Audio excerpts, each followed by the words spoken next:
it's something you struggle with, presence of God, knowing, feeling his presence, you don't have to nod or shake your head. You can do that inside if you want to, so you don't feel embarrassed necessarily.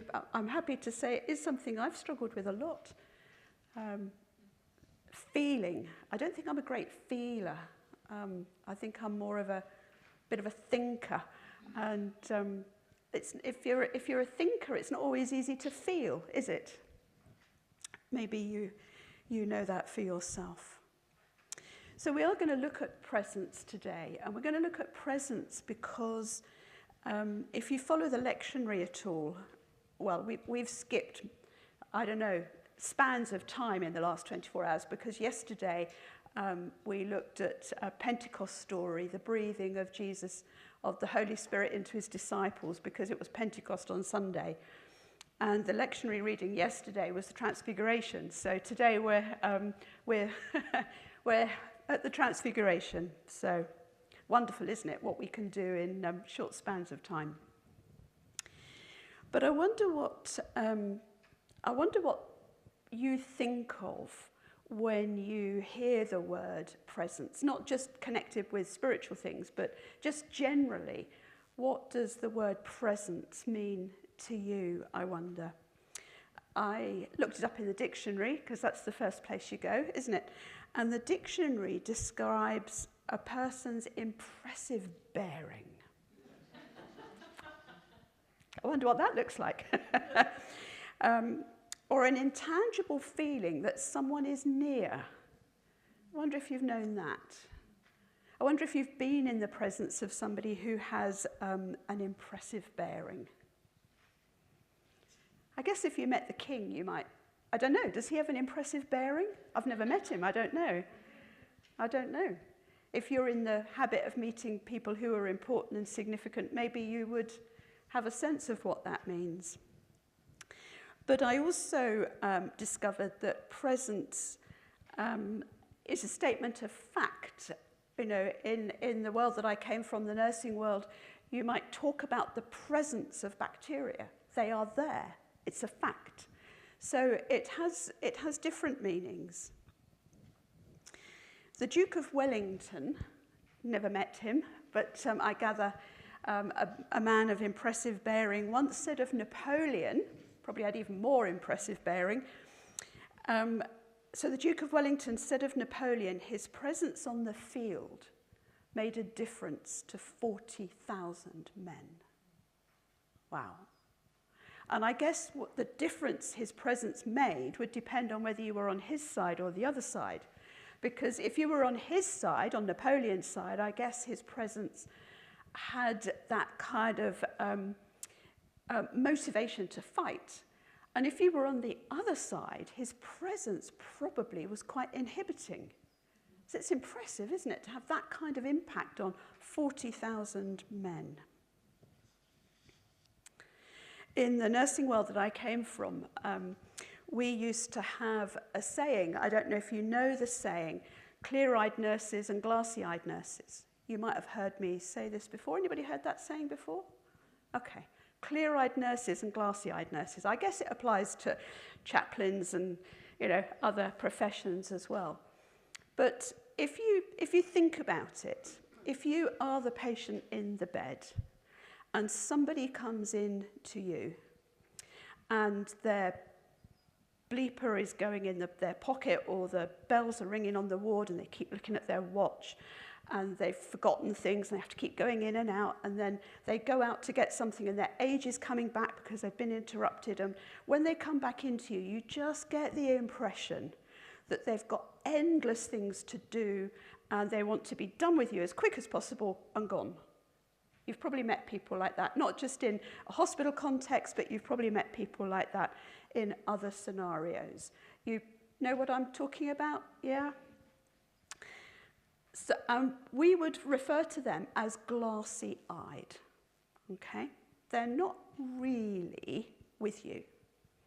They're doing the necessary, but they are not really with you. Clear-eyed nurses might be just as busy as the first one, just as much to do, just as much pressure with bells and things going on, but they have the ability in those few moments that they are with you to make you feel as though you are the only one that matters. And you've probably had that experience too, haven't you?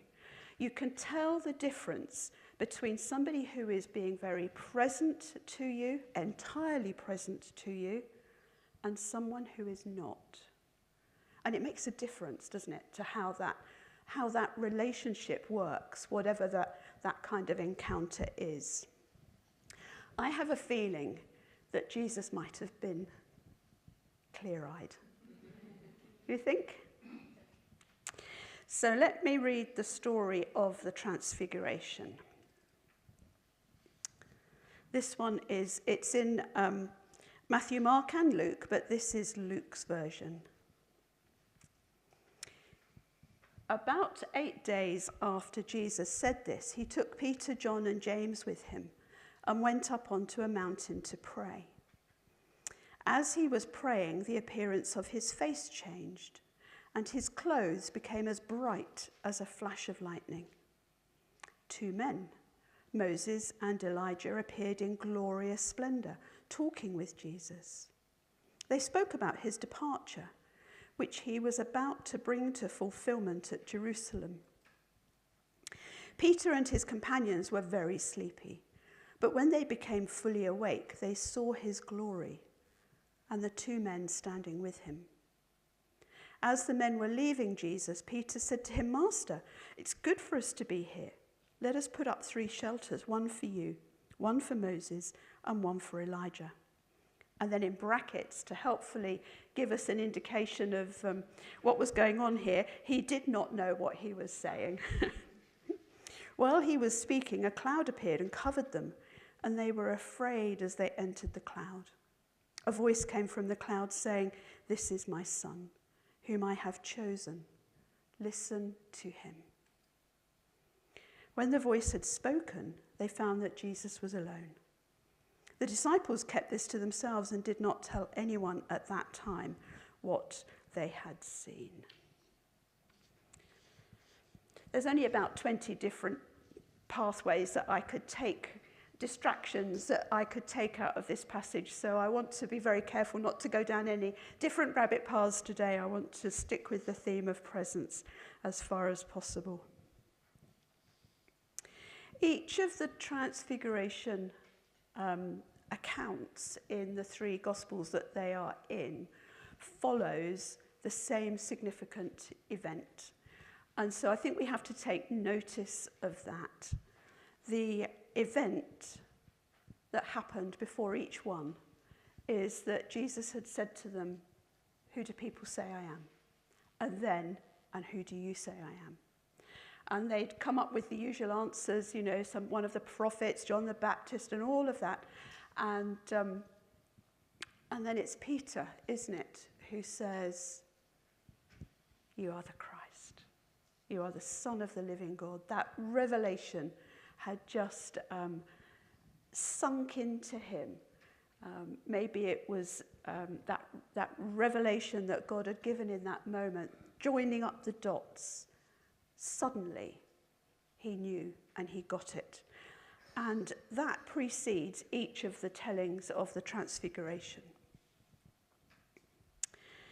And the commentators all agree that actually that was a really important thing, because in that, and the disciples who were there who heard Peter say it, they had that experience by faith before they had this experience of the Transfiguration. So they had an understanding of who he is, who he was. I always get the tenses wrong when saying things like this, but they understood who he was before they had this experience. So the experience that they had was deepened by what they saw and felt. Does that make sense? If they'd have had it the other way round, I think somehow it would have been lessened in some way. Because the Transfiguration wasn't about proving his identity with them. I think it was deeper than that. I think it was something about giving them an understanding of who he was, who he is, that's beyond words. And I wonder if you've all had an experience that's beyond words. To put it into words kind of belittles it somehow. And I think a lot of the Transfiguration is about presence. It's not the only thing it's about, but presence is what we're going to focus on today.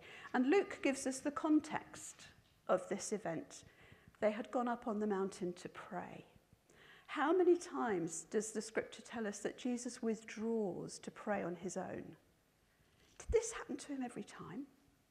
It's just that there was nobody there to see it. Do you think?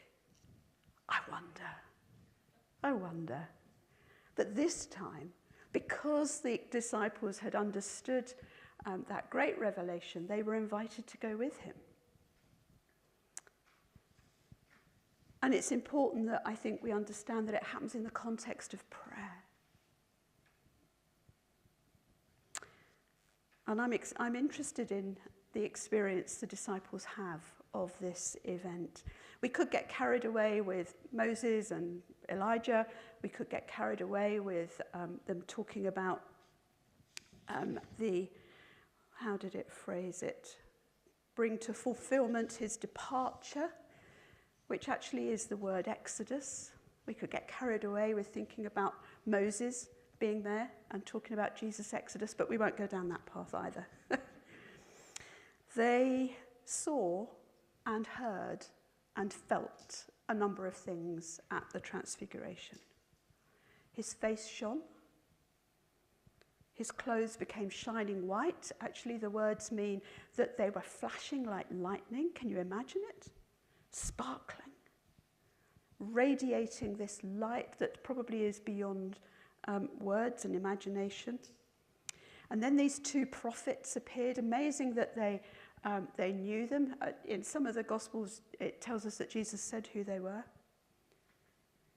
And then this bright cloud enveloped them. And they heard a voice. And quite understandably, the disciples were terrified. Who wouldn't be? Wondering what was going on.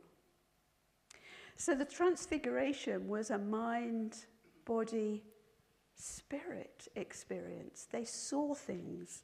They felt things. There's some emotion involved. I wonder if they touched him. He touched them. And it's not surprising that they were afraid. They were Jewish after all, and their knowledge was that you could not see the face of God and live. And here they were, looking at the face of God.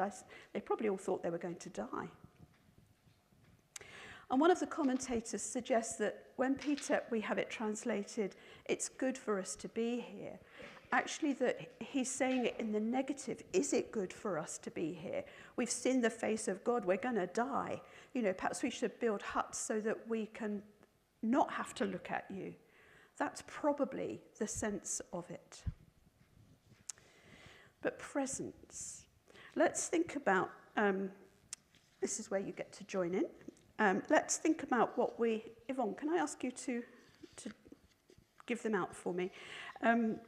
What we gain from his presence. If you don't mind reading out what's on the bit of paper, which are verses, could you stick your hand up and Yvonne will give you one? Thank you.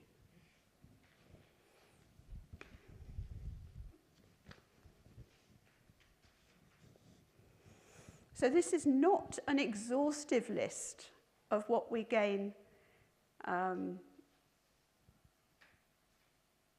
We're nearly there. There's Sean here. Thanks, Yvonne. Also, yep. Lovely. So this is not an exhaustive list, but these are some of the verses that speak of what the presence of God will bring us. So, Elise, do you want to start? You've got one. Psalm 16, verse 11. In your presence is fullness of joy. So we get joy. Joy in his presence. Thank you. Have you got one? Yep. Psalm 23, verse 4. I will not fear, for you are with me. Lovely. So his presence removes our fear. Thank you. Where do we go next? Lisa, have you got one? Psalm 90, verse 8. Our secret sins are revealed in the light of his presence. Ha ha, secret sins are revealed in his presence. Who else has got? Have you two got one? Yeah, okay. 2 Samuel 21. David sought the face of the Lord. The word face is the same word translated presence. His presence, the place where prayer is heard. Lovely. So Joshua 1 verse 5. I will be with you. I will never leave you nor forsake you. So a promise of company, isn't it? Yep. Exodus 33 verse 14. My presence will go with you and I will give you rest. So his presence brings us rest. Thank you, Sean. 1 Chronicles 13 verse 14. Obed-Edom had the Ark of God, the tangible presence of God in his house for 3 months because no one else wanted it and were fearful of it. But this verse says Obed-Edom and his entire household were blessed. So his presence brings us blessing. Anybody else got one? Have we had them all? Had them all. Lovely. Okay. So his presence gives us rest. His presence brings us joy. His presence is an absence of fear.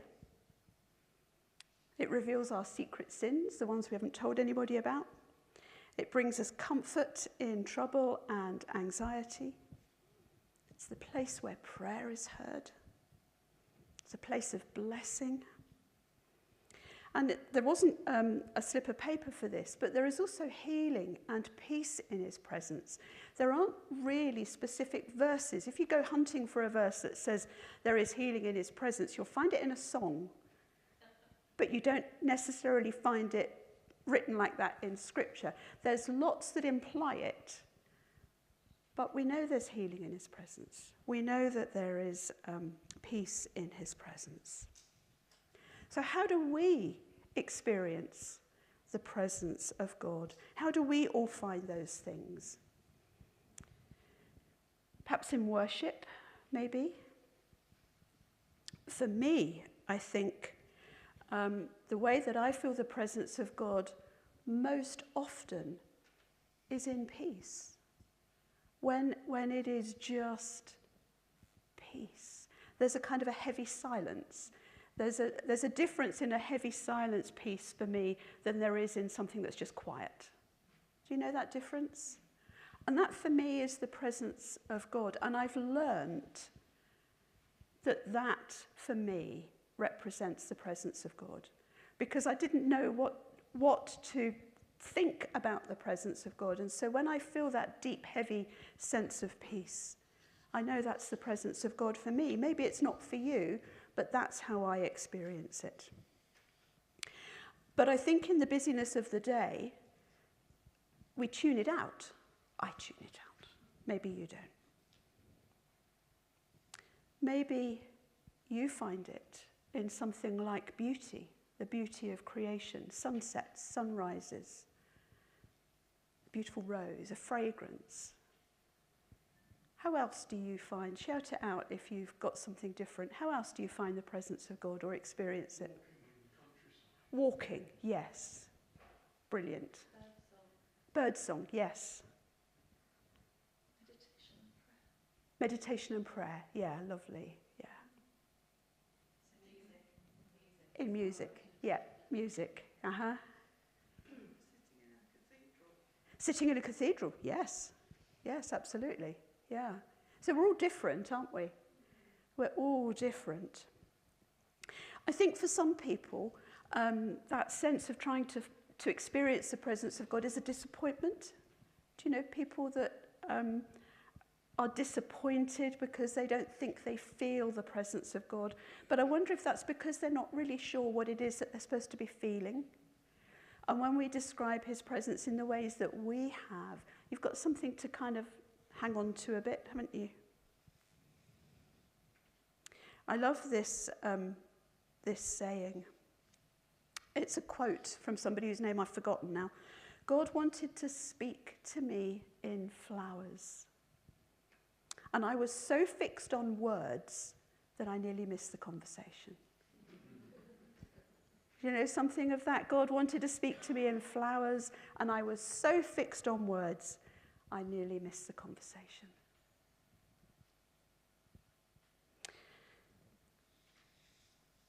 There is, it was on a calendar thing, I think, once, you know, kind of 365 ways to feel God or something through the year, something like that. And one of the pages said, do not mistake your numbness for his absence. Yeah? Don't mistake your numbness for his absence. Because he has promised to be with us. We just don't always feel it. And just to encourage you, when we were praying this morning before, at the beginning of the day, as we always do, one of our team had a picture. And the picture was of Jesus being, and she had no idea what I was going to speak on this morning, a picture of Jesus being very present with each one. And it wasn't the kind of a general presence for everybody. It was a very specific presence for each one. So take hold of that. He is present for you, with you today. So go smell the flowers. Go gaze at something beautiful. Go listen to the bird song. Go find a place of peace.